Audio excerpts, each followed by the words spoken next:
Kan? Ini kilang yang paling famous, geng. Serata-rata Malaysia akan datang dekat ni. Nama dia, kalau Boja panggil, tempat kuih. Assalamualaikum. Mas Oh, sini kak. Tempat Wak Tugi. Macam kau tengok Boja ada sewa gudang 2 tu. Ini owner dia. Dekat sini, kalau masa Boja berniaga dekat Hafiz Enterprise, nak pergi mana? Kilang keripik, kilang keripik, kilang keripik. Sinilah tempat dia. Kilang keripik dekat Parit Lapis Laman. Dalam kampung Parit Lapis Laman. Okey. So Angel, terus cari apa yang nak untuk customer. Acik-acik suka apa sekarang ni? Bos rasa Acik suka apa? Masak terlalu banyak, Dol. Aku kat sini aku akan Pisang goreng rempeyek tu biasa. rempeyek. Dia Kesukaan ubi Acik-acik. semua.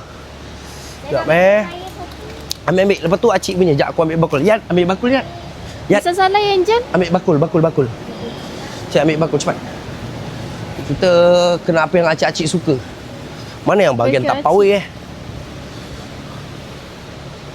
Oh ni kan, macam keripik-keripik pelbagai keripik ni kan. Yang macam ni. Satu plastik besar kita boleh bagi acik. So hari ni Bojan tak bawa bukit untuk acik-acik, Bojan bawa terus keripik lagi berbeza sikit geng dari biasa. So benda yang acik boleh kunyah secara puas. Ini kuih-kuih ni Oh rempeyek sini ni pun rempeyek. Ni rempeyek. Wah, keripik.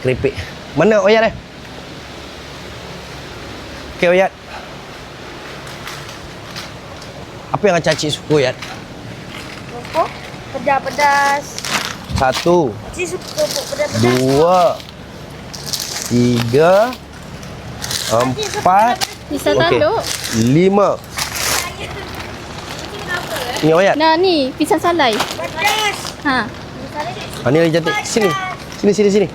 Dia kena buat 5 set Oyat. 5 set. Dia buat 5 set. Tu 2.